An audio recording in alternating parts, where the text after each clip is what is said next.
This is Real Estate This Week with Stephen Gasque, continuing 16 years on air and online, helping you succeed in buying, selling, and investing in property. The best real estate strategies out there just for you. Welcome to Real Estate This Week. Hi again, I'm Stephen Gasque, and I'm delighted you're with us as we examine making your home as energy efficient as possible, so you stop wasting energy and start saving money on your utility bills. How's that sound? Fact is, it's easier than you think if you just know where to look and what to do. And today's expert knows all about it. Joining us now is Eileen Oldroyd, broker-owner of Oldroyd Realty in Mission Viejo, California, and an NAR-designated green real estate agent. Eileen is the past president of the California chapter of the Women's Council of Realtors, and she's also a member and past chair of the Sustainability Advisory Board at the National Association of Realtors. Eileen, welcome to Real Estate This Week. Yay, Stephen G. It is so good to be back. Green Eileen. It's been way too long. Yes, it has. And so first question, how's business in Mission Viejo, California? Yeah, right here in the hood in Orange County is actually really good. I think that business is what you make it. And if you have a good hustle, you have a good business. And so I'm really happy with where my business is at right now. Oh, I'm so glad. I'm so glad. Now, a question about that. We're hearing that in many places around the country, it is shifting from a solid seller's market into a balanced market, and in some places, a buyer's market. Are you seeing that in California? Oh, yes, we're definitely seeing that. And I'm glad that you say balanced market because it's been such a strong seller's market for so many years that when the market started shifting, everyone's like, oh my God, it's a buyer's market. It's like, whoa, whoa, it's a balanced market. It's where it should be. But we still have a lack of inventory. So we still need to work on building homes, but we're definitely not a strong seller's market. So another question about that. If I am a buyer and I've never bought a house before, and I've just heard all these stories about how sellers hold all the cards, how is it different now? Well, in my area, which is Orange County, California, the houses, if they're not priced to sell, they just tend to stay on the market a little bit longer. It's not like we have multiple offers that are pricing up, that are, increasing the price of the home. It's pretty much you list a house and you put in one offer comes in, you negotiate the price and you go into escrow. So and also we're in the high holiday season, so Halloween, Thanksgiving, Christmas, New Year's, and and so the people that are out there are just serious buyers. So you don't have as many. So you have to, you got to work at it. You just have to work at it rather than the business coming to you. You got to go out and help sell your home. Absolutely. And so in much of the country, the winter is coming, as they used to say on that very famous TV show. Yes. And a question about that. I know that it's better or easier, perhaps, to build a very sustainable home with energy efficiency involved in every decision. But what if you don't have a house like that? What if you have an existing home? Can you really make it more energy efficient? Absolutely. Absolutely. So I teach the green designation, and this is what we talk about is homes. 70% of our stock is our existing home sales that are built before 2000, before the turn of the century. Sounds so dramatic. The turn of the century. And so a lot of these homes, they were built well, or they were built to code back at the turn of the century. But there's room for improvement. And where is the room for improvement? It's the big three. It is air sealing, so making sure you don't have any drafts. And if winter is coming, you don't want drafts. And insulation, so you have to like a nice warm coat on the house, and making sure that you have the right size furnace or the right size air conditioner. Because as soon as you turn on your heating or as soon as you turn on your air conditioning, the bill goes up. So we want to keep that bill nice and low. Excellent. And so let's say I do have an older home, like built in the 70s or the 80s, and all the prior owners, well, they didn't really care about super energy efficiency. What would be a good first move for me? First move. Everything happens in the attic. It's happening if you have a nice, well-sealed, insulated attic. That's where I would do my investigations. That's where I would find out how old is your insulation and how many leaks do you have up there? Okay, so what is it? What do I mean when I say leaks? Is it how many holes do you have up there that your heating is escaping from? So in the wintertime, heat goes out of your home. So the cool comes in. So the leaks to me means cold air coming into my house. And so the cold air comes into my house and it pushes all that heat out. So it means that I'm pushing money out the window or I'm pushing money out of the leaks. So I would do a good investigation of my attic to find out where I'm leaking hot air. And how do you find that out? Can a consumer go up to their own attic and figure that out, or do you need a pro? Yeah, you could do probably a combination of both, to be honest with you. So the first thing I would do in the wintertime is where are the cold spots in my home? Pretty much where am I feeling a draft? And trying to find the source of that draft. An easy way to do it is actually incense, believe it or not. So if you are a struggling hippie like me, you have incense. I say recovering hippie. Then you probably have incense in your home. So what you do is you light some incense. Make sure it's one that you like the smell of.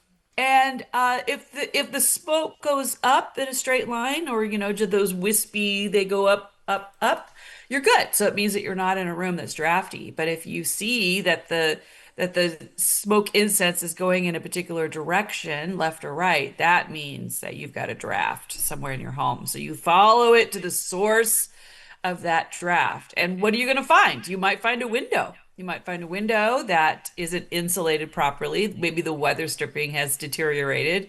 And so that you know that you need to weather strip that window or maybe do some spray foam. You may also find a leak in between your chimney and maybe the subfloor, and that needs to be sealed up with some flashing, with some fire retardant flashing. You have to make sure that you're using the right solution for whatever source that you have the leak, and that those are things you could do on your own. But if you really want to find out what's happening in your attic or in your house, you definitely need to hire an energy auditor. Those are the pros that'll tell you exactly what's going on with your house. And what's really cool about it is they give you a priority list. So let's say this is where the best money's spent at fixing your home and making sure that it's nice and insulated and air sealed. That is a great idea, because I know that many people will go up into their attic and look around, maybe have a flashlight, and they'll say, oh, it looks fine to me. But an energy auditor looks much deeper than that, and they can actually tell you if warm air is pouring out of that space. Exactly. They have tools. So they have diagnostic tools, just like when you go to the doctor and you say something's wrong with me, and they'll say, let's find out. And so they take your blood pressure, they listen to your lungs, maybe they'll do some other testing. And that's what a home energy auditor does, is they have the diagnostic equipment to find out exactly what's happening to your house. One thing they have is a infrared camera, so they can see if there's insulation missing or insulation that may have degraded over time in between your walls. And they have something that's called a blower door test, which will find out how much air is leaking through your home. It's fascinating. Fascinating. You could always YouTube it. You could always YouTube it and say, home energy auditor, what do they do? And then you'll find out exactly what they do. It's fascinating. And I've heard that a lot of utilities either give you a deal or do it for free. Stephen G., that is brilliant, because that was the next thing I was going to say, is that is the first place you should go when it comes to looking for home energy auditors, go to your utility website. It is more than just where you pay your bill and change your address. They have a great deal of information. And because of government subsidies, sometimes you can find them at no cost or at low cost. I believe that there might be a $150 discount, which leads to the next question. How much does it cost? And it depends. My favorite two words in real estate. It depends. It depends on the size of your house and what you're trying to accomplish. But usually it's around, 250, maybe $350 if you have a regular size home, 3 bedroom, 2 bath is. But I would definitely go to your utility website to see what kind of information is there and if they have contractors that have been approved by the utility as well. Oh, that's really great to know. And now, a question about something that I can do while I'm waiting for the energy audit. How about changing out all my light bulbs to make sure they're LED and they sip energy rather than gulp energy like the old light bulbs used to do? That's a really good question. Yes, I would definitely change out your light bulbs for LED light bulbs. They are very different than what they were when we started the initial changing out. It used to be that you couldn't dim them. It used to be that they were all only in cool white tones, and now they're in fact, I've got one light bulb right behind me that is either a white tone or a warm tone, depending on what I need it for. So in the evening time, it's nice and warm. If I'm doing my crafting, I do it white. So, and now they're also attached to smart hubs, so you can turn them on and off with your phone. It's amazing. And the question is there a significant change in your energy bill when you switch out from your old bulbs to LED? And the answer is yes.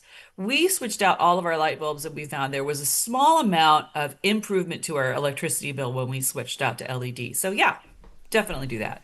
Excellent, excellent. And let me back up a moment. Let me ask you the big question right here. Why bother with an energy efficient house? I mean, not everybody's interested in saving the planet, but most people are interested in saving on their electric bill. Will you really save a lot of money, or will it be just a buck here and a buck there? Well, everything, save a penny, save a pound type thing. Everything accumulates. So with a home that's energy efficient, a little goes a long way. And what we're trying to do here is we're trying to create a lifestyle of energy efficiency, that it's not something you can do all at once. It's something that you do over time. I've lived in my house for 24 years, and over time, we have improved the insulation. We've improved where we have air leaks. We've installed solar tubes so we don't use our lighting as much. So it's really a whole house approach. But the answer is what you said is that people may not be interested in saving the planet. They're only interested in saving on their energy bill. And that's what a high performance house is saving on your energy bill. So, for instance, because we have sealed the air leaks, because we have added more insulation to our house, we don't have to turn on our heating as early in the morning as we used to. We don't have to turn on our air conditioning as early in the day as we used to. So it has changed how much we pay on our energy bill. So we pay it's a small house. We have about 1,200 square feet. Small house, 3 bedroom, 2 bath, 1 story. Our energy bills are about less than 200 every month. And our goal is so we don't have to turn on our heat. Our goal is so we don't have to turn on our air conditioning, because as soon as you turn those on, you're paying money. And we don't want to pay money. Okay, so that's your electricity, but what about your heating? If you use, say, propane or oil or natural gas, what would be a strategy for saving on your heating costs? Yeah. The strategy is the same. You don't want those air leaks. You don't, it's like, I look at it like when I wake up in the morning, I know that it's in the wintertime. I know it's going to be a little cold. So the question I ask myself, do I need my bedroom heated or do I need my whole house heated? That's my first question. My question is, I don't need my whole house heated in the morning. I just need my bedroom to get up, get started, to actually get me out of bed because I have a really cozy bed. I love my bed. And so I have to get out. And so if I just heat my bedroom, all right, if I just heat my bedroom, I'm good. And I get dressed and I start my day, I get my hot cup of tea. I'm not a coffee drinker, I'm a tea drinker. Once again, struggling hippie. And so I just want my room heated. So what do I have? I have a infrared heater in my bedroom, one of those fireplace things that looks like a fake fireplace. It's actually quite Nice. attractive. You could change it from purple to green, high tech. So that's a one way to zone that room. I don't need to heat my whole house. That costs me money. So I want to heat my room. Okay. The next thing is that other ways you could insulate your home to keep it nice and warm and toasty inside, because the goal is not to turn on your heater. In other words, when you have a high performance home or a home that's very energy efficient, you are in control of the temperature inside your house versus the house being in control. That's where you want to flip it. You want to flip it to where it's nicely insulated, you don't have a lot of drafts, so that you are in control of how comfortable your house is. Which leads me to, what do you want? If you want an energy efficient home, if you want a high performance home, what does that mean? In the wintertime, it means you have a comfortable home. It means that the temperatures aren't fluctuating back, cold to turn on the heat, cold to turn on the heat. So it's a nice, comfortable home. The home is my castle. That's really what you want. That's the goal. Excellent. Excellent. Let me ask you if I could do a lightning round with you. Ooh, I love lightning rounds. Okay. Talking about things that a homeowner could or could not do around their very own house to save money on utilities. Beginning with one of the most popular things we've all heard about, smart thermostats. Yay or nay? Yes. I give smart thermostats a thumbs up if you use it properly. You need to know how to use it. So watch your University of YouTube video on your smart thermostat and make sure that you are using it to its capacity. That's my answer about smart thermostats. Use it wisely. Okay, how about this? Using ceiling fans. Yes, I believe in ceiling fans. Just remember, ceiling fans don't cool the room, they move air. So they make you feel cooler because of the perspiration that's on your skin. Yes. Also, they move air in the wintertime too. They can move heat down. So I'm a big fan of ceiling fans. Huge.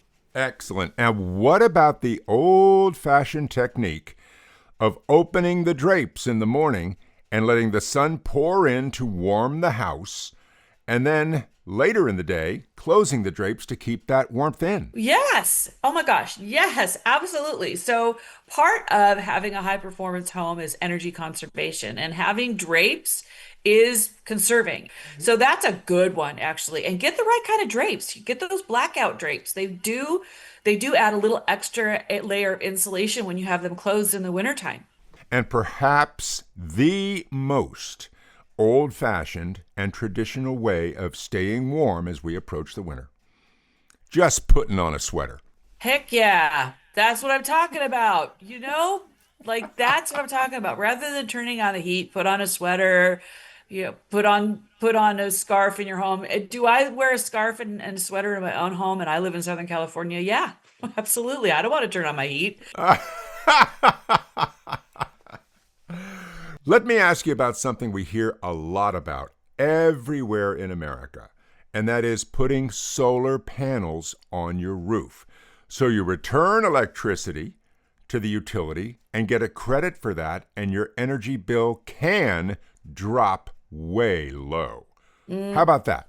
Well, that you're talking about net metering, and that really depends on the size system that you have. So solar is not energy conservation. It's not energy efficiency. Solar is actually energy production. So if you're producing electricity on your roof, then of course your electricity bill is going to go down. But no, solar isn't for everybody. I think that we're taught that it's for everybody because the solar people are everywhere. And you just need to know that solar isn't necessarily for everyone. You really need to do your research, whether you want to lease solar, whether you want to purchase solar. But you don't want to put solar on your home if you haven't made your home energy efficient already, because that's actually a waste of money and you're not going to get a great return on your investment. And not all solar panels are made the same. So we have a little quote in the green space. We call it reduce before you produce. So reduce the amount of energy that you need by making your home more energy efficient before you put solar on your home. And just know that it's a very only 6% only 6% of people in America really actually want to have solar on their home. So it's just not a great return on your investment. So I would concentrate on the big three. I would concentrate on making sure your home is not leaking, so you don't have any drafts in your home, making sure you have the right type of insulation, concentrate on your attic, and making sure you're right sizing your appliances. So once you have your home all nice and insulated and air sealed, you may not need as big of a furnace, or you may not need as big as an air conditioner because they cost money. So that's what I would concentrate on. Fantastic. And let me leave you with a question about you.